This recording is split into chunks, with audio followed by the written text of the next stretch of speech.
So Senator Adams Oshiomhole publicly rebukes Senator Godswill Akpabio, the Senate President, over Nigeria's security failure. Yesterday, at the Senate House, Senator Adams Oshiomhole publicly rebuked Godswill Akpabio, who was heavily represented by the Deputy Senate President Barau Jibrin. In a tense session of the Nigerian Senate yesterday, Senator Adams Oshiomhole, who is a senator representing Edo North Senatorial District, sharply criticized him, accusing him of leadership failure amid the country's escalating insecurity crisis. The confrontation occurred during debates on recent bandit attacks, particularly abductions in Oyo State and ongoing violence in Kwara and other regions, including Borno and other parts of the country. I join in, I associate myself with all the comments that have been made, and there can be no question that it is very troubling, whether for children, for adults, for men, for women, to wake up or even on their bed to be abducted and taken to all sorts of places. They go through dehumanization, they end up paying ransom, and even at that, some end up being wasted. I am not sure, having listened this morning, with profound respect to all my distinguished colleagues who have spoken, I didn't hear anything new.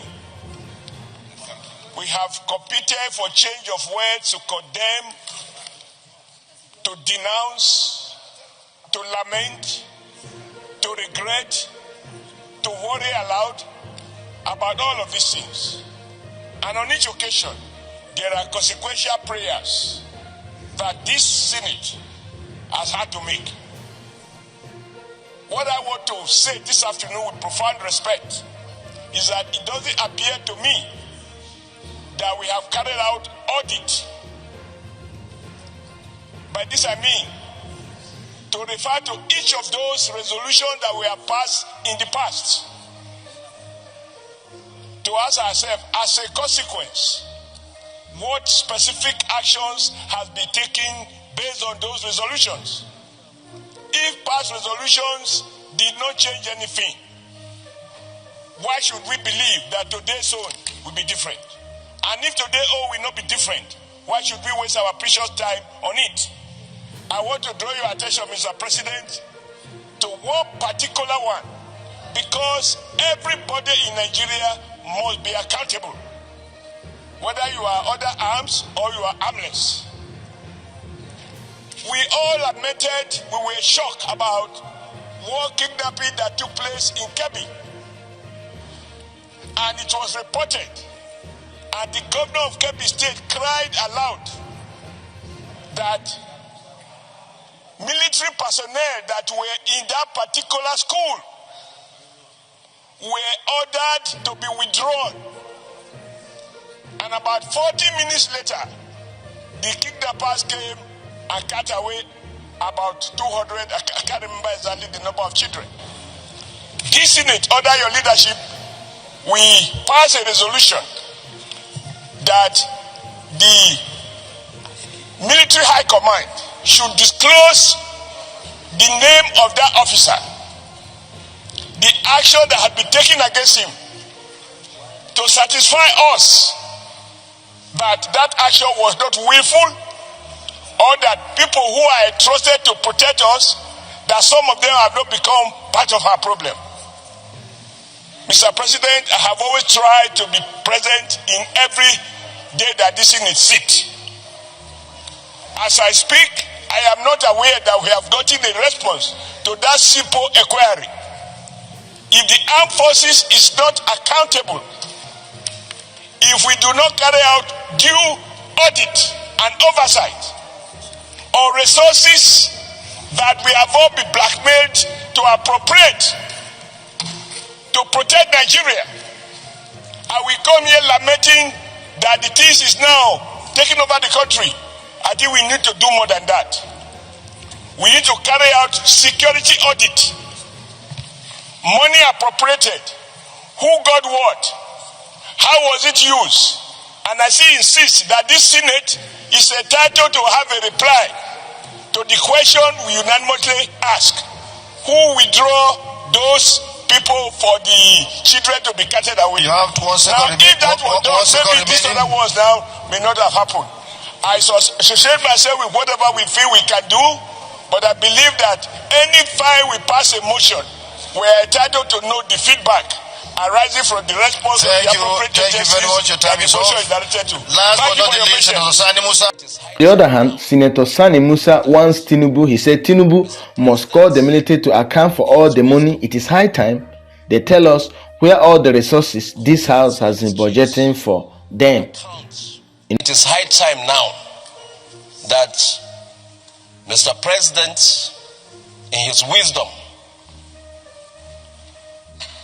called the service chiefs to account for the resources that this National Assembly have been budgeting for. Because if this is not done, the issue of overcoming this issue of security is going to be a child's play. Today, go and check the economy. Go and check how the economy plays. Today, if you look at the indices that even give the growth to our GDP and areas where these expenditures are going, you will see that real estate is playing a role in this country. Who are the owners of these real estates? How does the resources come? We are here in National Assembly every day saying we want to appeal to Mr. President to look at domestic debts. I think there is that responsibility upon us as legislators to do our oversight without fear or favor. We need to do it. We have been allocating resources at a time. 3 of our budgets, defense was carrying the highest. And yet, every day, it is either we don't have the arms, or the money is not there to pay allowances for our servicemen. Where is the money going to? Not until we do this scrutiny, we will not be able to get it right. Because security go hand in hand with also the expenditure. If we want security... The debate was triggered by the abduction of dozens of school children, teachers, and others in Orile local government area of Oyo State around mid-May 2026. Reports indicate that gunmen invaded schools and communities in Ahoro, ACLA, and neighboring areas, abducting approximately 46 to 49 people, including pupils and staff. One report has it that one of the other vice principal was killed. A teacher and a toddler were reportedly killed in related incidents. Compounding the outrage, fresh abductions continued even after, as the Senate deliberated. On the evening of the debate, bandits reportedly struck in Kebbi State, abducting a mother and her baby in the Ejalu area of Yawa West local government area. Lawmakers also highlighted persistent attacks in Kwara North, including killings and kidnappings linked to criminal elements operating from hideouts like the Kainji Lake Forest Axis. Adams Oshiomhole referenced earlier unheeded Senate resolutions, citing a Kebbi school abduction where troops allegedly withdrew shortly before the attack, raising serious questions about military responsiveness and possible collusion or negligence. He pointed out that victims from the Oyo incident had been in captivity for nearly 19 days with little apparent progress. He did not mince words. He reportedly told the Senate President, who was represented by Deputy Senate President Jibril Barau, he told him to the face that the chamber and the recurring pattern of condemnations without tangible actions reflected failure at the leadership level. According to accounts and video clips circulating online, he stated variations of this. He stated variations of this happened under your leadership, you have failed. Senator Adams Oshiomhole criticized the Senate's routine responses, motions, lamentations, and resolutions. In fact, if you heard him clearly in the video, he said, we are competing with words to address the situation. But that's not what will help the matter. Oshiomhole pushed for stronger measures, including a security audit of military and security funds, arguing that despite massive budgetary allocations, bandits continue to operate with impunity, sometimes seemingly unhindered by deployed forces. He called for accountability from military hierarchies, suggesting some were not doing their jobs, that the Senate should not treat them as above the law.